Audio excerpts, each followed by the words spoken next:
تو بنایا ہے، لیکن اسلام کا معاملہ تو اب اسے ڈھونڈ چراغ رخ زیبا لے کر والا معاملہ۔ ہمارے ملک کے ایک معروف دانشور بھی ہیں اور وکیل بھی ہیں، فاروق حسن بارٹ لا، غالباً 1.5-2 سال قبل وہ انڈیا کے دورے پر گئے تھے، جس زمانے میں وفود کا تبادلہ تھا، محبت کی پینگیں بڑھائی جا رہی تھیں، پاک بھارت دوستی جو ہے اس کے غلغلے بلند تھے، تو ان کا بھی وفد گیا تھا، وکلاء کا، ہائی لیول کے، ٹاپ لیول کے وکلاء کا وفد گیا، اور ہندوستان میں ان کے جو مقابلے پر جو اسی لیول کے وکلاء تھے ان سے ان کی ملاقاتیں ہوئیں، تبادلہ خیال کا موقع ملا۔ واپس آ کر انہوں نے اپنے دورے کے جو حالات تھے اور جو تاثرات تھے وہ لکھے تھے اخبارات میں۔ چنانچہ ایک بات انہوں نے وہ لکھی تھی جو ہم نوٹ کر لینی چاہیے کہ ایک سوال ہم سے ایسا کیا گیا جس کا کوئی جواب ہمارے پاس نہیں تھا۔ وہ سوال سنیے، وہ سوال یہ تھا کہ پاکستان بنا کر آپ لوگوں نے اسلام کے نام سے کون سی پیش رفت کی ہے اسلام کے حوالے سے؟ کوئی ایک چیز ہمیں بتا دیجئے جو انڈیا کے مسلمانوں کو یہاں اسلام کے حوالے سے سہولت ہے وہ وہاں نہ ہو۔ اس سے آگے آپ نے کیا پیش رفت کی ہے یہ بتائیے ہمیں۔ جو اسلام آپ کے پاس ہے پاکستان میں وہ سارے کا سارا انڈیا میں بھی موجود ہے۔ آپ نے ملک علیحدہ کس بنیاد پہ بنایا تھا؟ آپ کی معیشت آج بھی سود پر ہے، آپ کے ہاں قانون جو ہے، فیصلے جو ہیں وہ آج بھی اللہ کی شریعت کے مطابق نہیں ہو رہے۔ نمازیں تو ہمارے یہاں بھی پڑھی جاتی ہیں، روزے بھی رکھے جاتے ہیں، اذانیں بھی دی جاتی ہیں، لوگوں کو حج کا اور عمرے کا ویزا بھی یہاں سے مل جاتا ہے انڈیا کے مسلمانوں کو۔ کون سا تیر مارا آپ نے پاکستان بنا کر؟ کہاں ہے وہ اسلامی ماحول؟ کہاں ہے اسلامی معاشرہ؟ کہاں ہے وہ عدل و انصاف اسلامی؟ کوئی جواب نہیں تھا ان کے پاس، یہ انہوں نے تسلیم کیا۔ لاکھوں جانوں کی قربانی اور ہزاروں عصمتوں کی قربانی کس بنیاد پہ دی تھی؟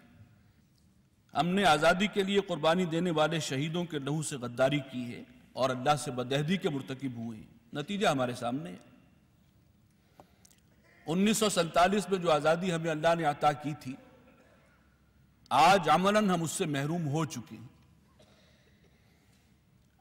پہلے انگلستان کی حکمرانی تھی، وہاں کا ایک وائسرائے یہاں پر ان کے ایجنڈے کی تکمیل کرتا تھا۔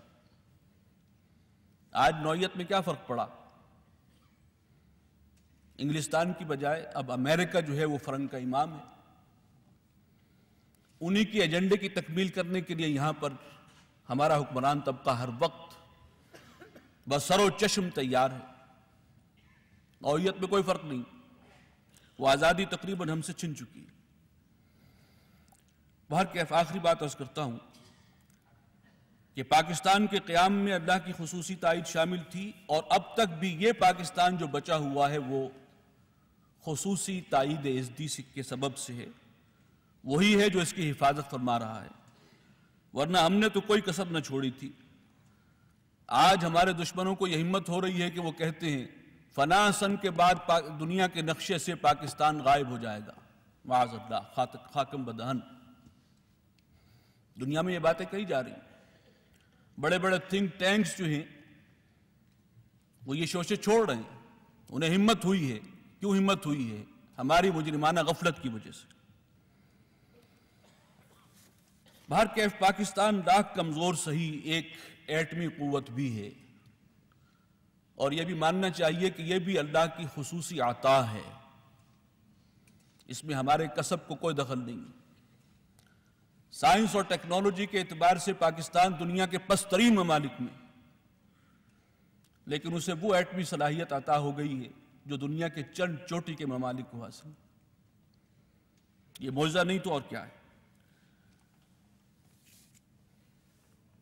آج بھی یہ ملک دنیا کا مضبوط ترین ملک بن سکتا ہے، شرط صرف ایک ہے، ہم پیدائشی مسلمان تو ہیں الحمدللہ، سچے مسلمان بن جائیں، امریکہ کا دامن چھوڑ کر اللہ کا دامن رحمت تھام لیں۔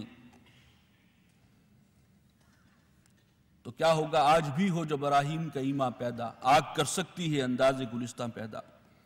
اگر ایسا ہو جائے تو جو خواب علامہ اقبال نے دیکھا تھا 1930 میں، اور جن تصورات کے تحت قائد اعظم نے پاکستان کے قیام کے لیے انتھک محنت کی تھی، ان کے وہ خواب اور وہ تصورات آج مجسم حقیقت بن سکتی ہیں۔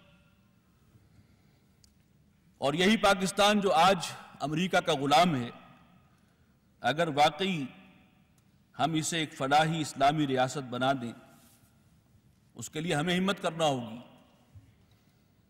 اس دین کو، اس اسلام کو جس کی بنیاد پر ہم نے یہ خطہ حاصل کیا تھا، اسے خود بھی عملاً اختیار کرنا ہوگا، اور اسی کی بنیادی اقدار اور ویلیوز کے مطابق معاشرہ تشکیل دینا ہوگا، اسی نظام کو، دین حق کو قائم کرنا ہوگا۔